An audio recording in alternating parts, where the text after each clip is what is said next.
From the station that's on your side, you're watching News 19 at 6.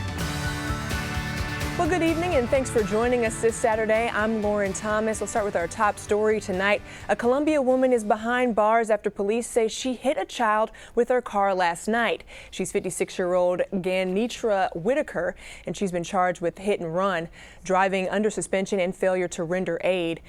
Police say Whitaker was driving a van at the intersection of Two Notch Road and Taylor Street around 8 when she hit the girl and drove off. Police later found the 2003 Kia Sedona minivan Whitaker is accused of driving at the Gonzalez Gardens apartment late last night. The child suffered abrasions and a broken leg.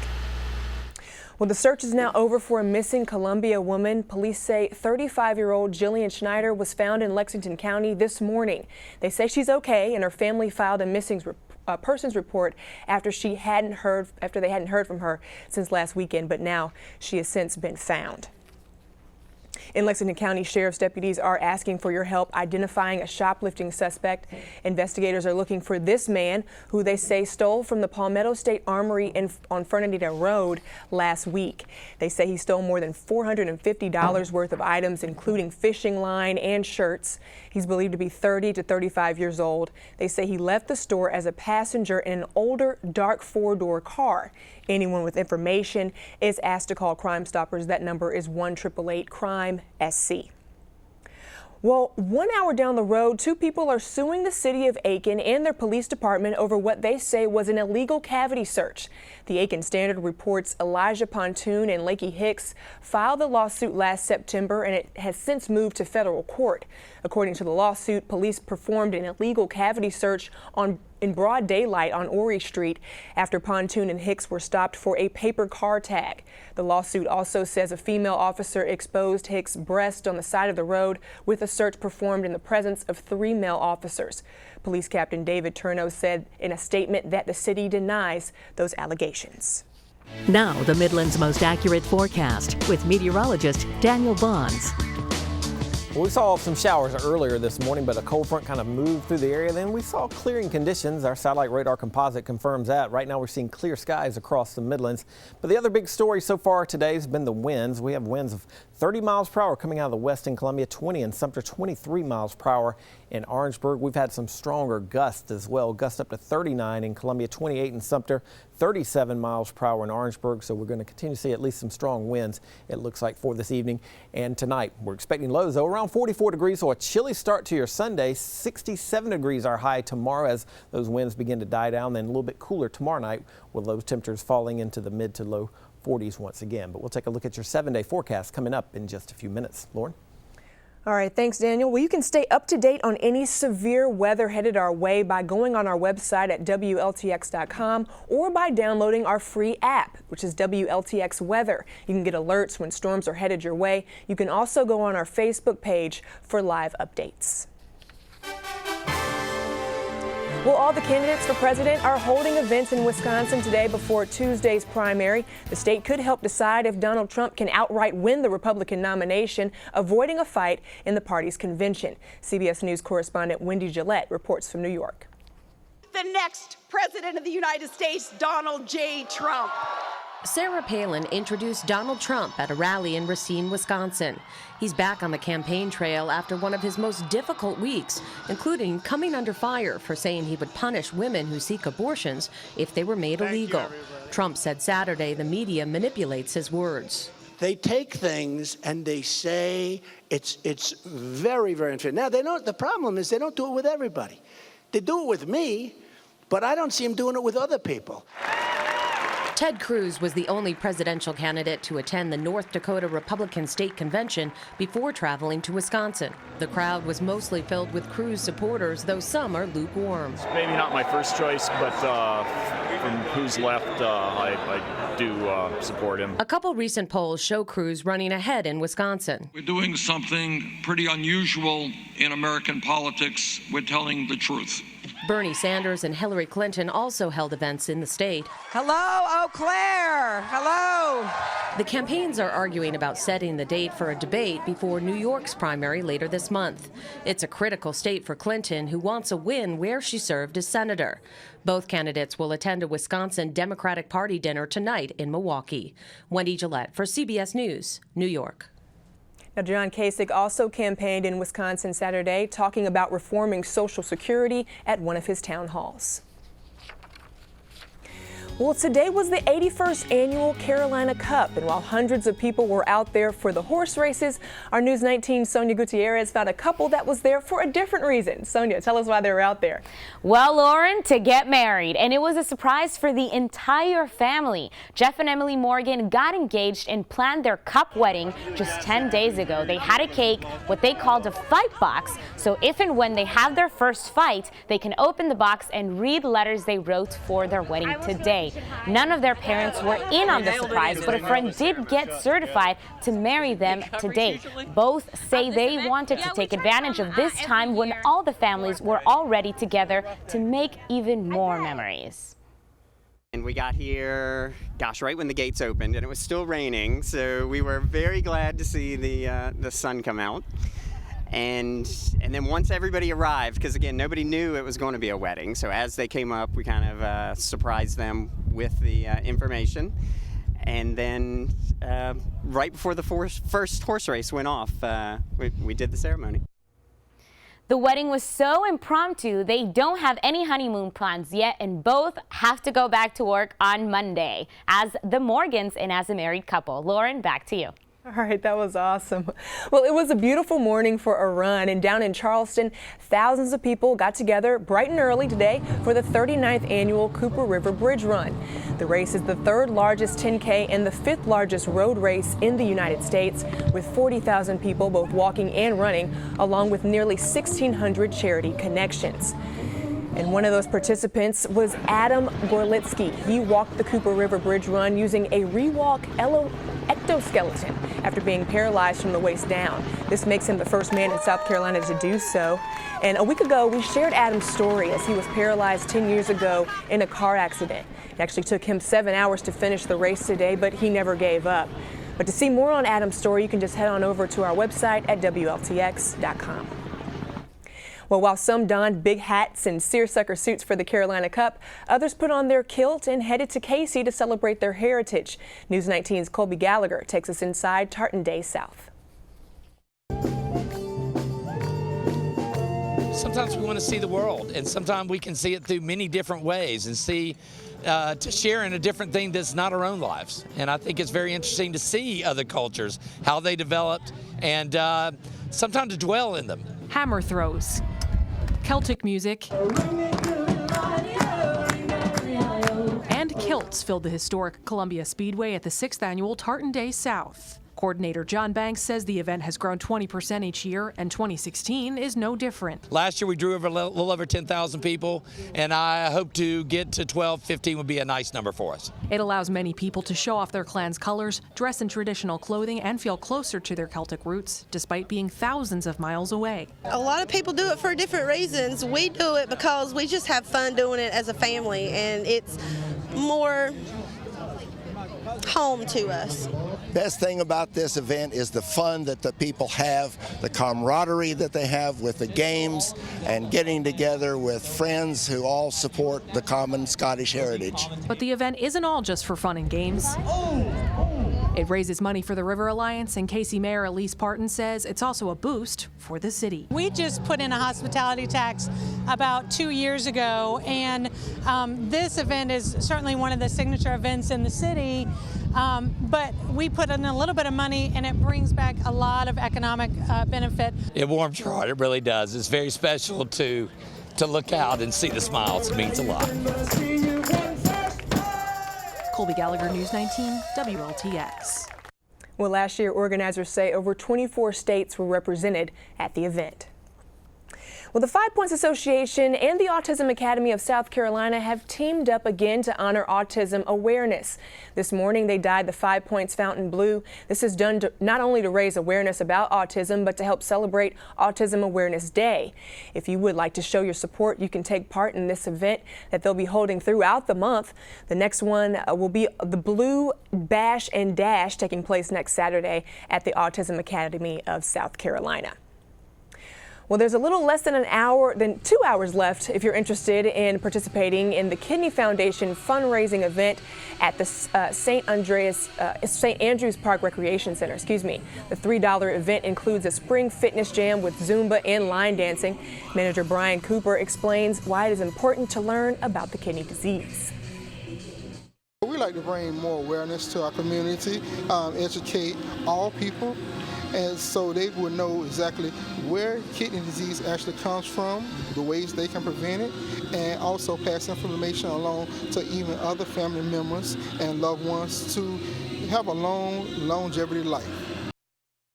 Now, all the proceeds will go towards the Kidney Foundation, and the event wraps up tonight at 8 o'clock.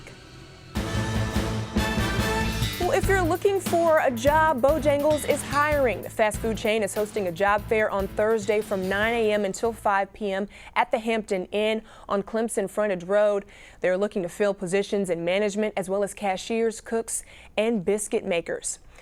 Also, popular dating site eHarmony has launched a new job site. The website, called ElevatedCareers.com, was designed with the goal of matching people to jobs they love. The company claims the algorithm to find your compatible job is very similar to what is used in their love matches. eHarmony says it's matched more than 2 million married couples. Well, still to come, lots of sunshine and clear skies on this Saturday. A much different story from the thunderstorms we saw yesterday. Daniel Bonds will be back with your weekend forecast next. Well, the Swing for Your Seats event has been pushed back to Sunday. The Fireflies postponed the event because of the chance of inclement weather today. But tomorrow's event is happening from 1 to 5 p.m. and fans will have a chance to watch the first 2016 team work out with free food and drinks for the first 2,000 people there. Now, this is all part of the Fireflies Fan Fest, which is a free event open to the public where fans can get an up-close look at Spirit Communications Park. The team's first game is scheduled for Thursday, April 14th at 7:05 p.m. against the Greenville Drive. So hopefully it's a beautiful day out there on that day like it is today. Yeah, it would be nice. Other than the winds today, the winds were strong, and I'll tell you what, if the winds were blowing out at 39 miles per hour at a ballpark, you're talking about a long ball. That would be a nice drive there. The ball a long ways when the wind's blowing out. But the breezy conditions have been the big story today. Those winds will relax tomorrow. But today, so far, the pollen levels weren't as bad. But as soon as we start drying up, those pollen levels will be increasing. Again, tomorrow we're talking about 10.2 out of a 12-point scale. And right now it's oak, poplar, and maple causing those seasonal allergies. 9.4 on Monday, 10.6. on Tuesday. 70 degrees right now in the capital city, 72 degrees in Sumter and Orangeburg.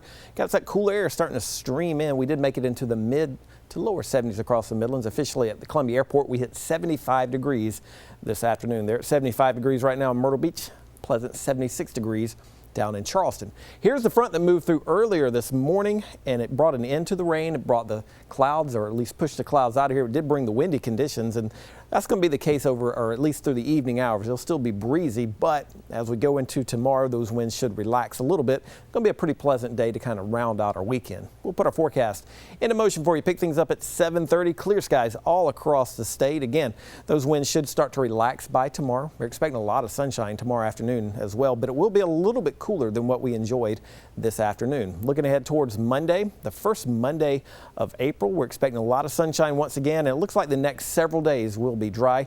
Next best chance rain comes in on Thursday. For tonight, though, it will be a little bit cooler than what we have been seeing over the last several days. We're expecting lows to fall into the mid to low 40s. 44 degrees Columbia, 43 degrees Camden, Winsboro will go 44 degrees in Lexington as well. So it'll be kind of a cool start to your Sunday. Sunday afternoon, a little bit below what we would normally expect for high temperatures. Generally, we're expecting highs tomorrow afternoon in the mid to we'll say mid to upper 60s. But this is what we're expecting for the next 7 days. 76 degrees on Monday. We warm up a little bit before another cold front swings through the area. 68 degrees on Tuesday. It'll be breezy on Tuesday as well. 71 degrees on Wednesday, and then another front will approach the area. This will bring us a chance for showers on Thursday. 73 degrees. Once that front moves out, things get better Friday into Saturday with mostly sunny skies Friday. Sunny skies on Saturday with highs in the mid to upper 60s. So not a bad forecast. Next best chance rain comes in on Thursday. That's what we like to see. Sunny skies, maybe a chance of rain just to cool us off in the middle of the week. So very pleasant weather. Excited about it, actually. Well, on Wednesday, we're having another Weather Radio Expo. It's taking place from 9:30 a.m. until 8 p.m. at the Academy Sports in Harbison. You'll be able to buy a new weather radio at the event, and people will be on hand to help you get it all set up. The News 19 weather radio displays are now up in Walgreens, Kroger, and Academy Sports stores. Well, coming up after the break, a sports reporter Alyssa Lang will have the latest highlights. That's next. Gamecock baseball fans are right in the middle of it right now. This game still underway. It started about 3 o'clock. Of course, they were back in action this afternoon against Vanderbilt. That was after getting back to their winning ways yesterday after they dropped 2 in a row earlier this week. Now, the Gamecocks went up after a big home run, but Vanderbilt ended up bringing it back, and they lead right now 10-6. Top of the 9th, so we are still monitoring that game, and we will have those highlights for you later tonight at 11. All right, let's talk some USC basketball. Dawn Staley and a few of the women's basketball team members are in Indy this weekend to check out the Final Four, but also to honor their teammate. Asia Wilson was one of 10 NCAA Division I players to be named to the WBCA Coaches All-American team. That was announced today during Final Four festivities, and that just adds on to the list of honors she's already brought in this year. She's already been named All-American by the AP and ESPN earlier in the spring. All right, let's head up to the upstate. It was a warm one this morning at the reserve at Lake Keowee, the site of the Clemson Invitational. That's where we find Lexington High School alum Lauren Stevenson. She teed off just after 10:33, and here on the par 5 hole 2, this was a tough one for a lot of the ladies today. The pin a little out of sight, but the former Wildcat would sink a birdie putt to start things off on a good foot for the day. She would finish just 2 over today. She's tied for 17th. The Invitational will continue with the 3rd round tomorrow. All right, up in Clemson, the Tigers will close the books on spring practice next week, and you can expect Jadar Johnson will do what he can to give the coaches something to think about this offseason. But as our Reggie Anderson tells us in this report, this former Orangeburg Wilkinson Bruin has already gotten the coaches' attention this spring. Team-wise, Jadar Johnson could only have been happier if the Tigers had won one more game in 2015. But from an individual standpoint, last season was a disappointment because his snap count actually decreased and he saw less playing time than he had hoped for. Yeah, it was kind of tough just having a lot of pride and a lot of competitiveness in me. So yeah, it was kind of tough, but I mean, I wasn't bitter about it at all. It just made me go harder, made me get in the film room more, made me go harder in training. And I feel like actually it's making me better this year. It's me coming up out that seatbelt. Last year I kind of just put on the seatbelt, sat in the passenger seat and just played my role. But now this year I'm coming out of the seatbelt and I'm in the driver's seat. So I feel bigger, better, faster, smarter. I just feel like I'm a whole nother monster this year. And the work Jadar has put in has not gone unnoticed this spring. You know, sometimes you have addition by subtraction. And all of a sudden, you know, a couple guys are not in the equation and it's like, okay. And all of a sudden, man, he just is blossoming and stepped up. He's really answered the call for us this spring. I'm proud of Jadar. I'm pretty sure they can see the chip on my shoulder. I come out here every day just ready to compete. One-on-ones, inside, no matter what we're doing, I'm competing. No matter who I'm going against, I'm just giving my all. And if y'all come out there, y'all hear me talking trash and stuff. And I mean, it's not me being cocky or nothing. It's just how I bring out my competitive side. And if Jadar continues to make strides, he'll make his senior season his best yet. I'm hoping that Jadar will be kind of that Kevin Dodd for us this year, that guy that just puts it all together and man, by the end of the year, everybody's going, man, where'd this guy come from? Because Jadar has the ability. He's got the talent to be, you know, as good as anybody we've had back there. He can do it all. All right, staying on the gridiron, a week from today, South Carolina State will host its annual spring game. A lot of intrigue on this Bulldog team, too. Two new coordinators in Nigel Fearson, who's been on the staff for 5 seasons. He's been promoted to offensive coordinator. And former USC linebackers coach Kirk Botkin is in his first year with the Dogs. He's their defensive coordinator. So SC State will open up their 2016 schedule with 3 straight Division I opponents, including Clemson. So there's a sense of purpose from everyone involved as they try to accomplish as much as they can in their 15 allotted spring workouts. Well, you don't ever get to where you want to be. You get as far as you can, though, and that's kind of how it works. We, just continue to work as best we can. I think our guys are working at it, which is really, pleasing to the eye, the fact that they're going after it pretty good. We just need to get a little bit better at some of our fundamental skills and techniques.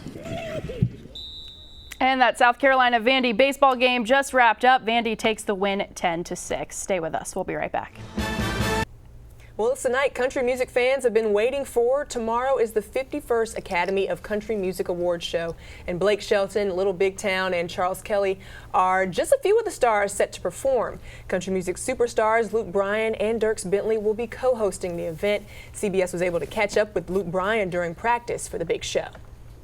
Hard to describe, hard to truly put into words. I mean, I know when I'm an old man one day, I want to look back and tell myself, man, you enjoyed every second of it, and you relished it.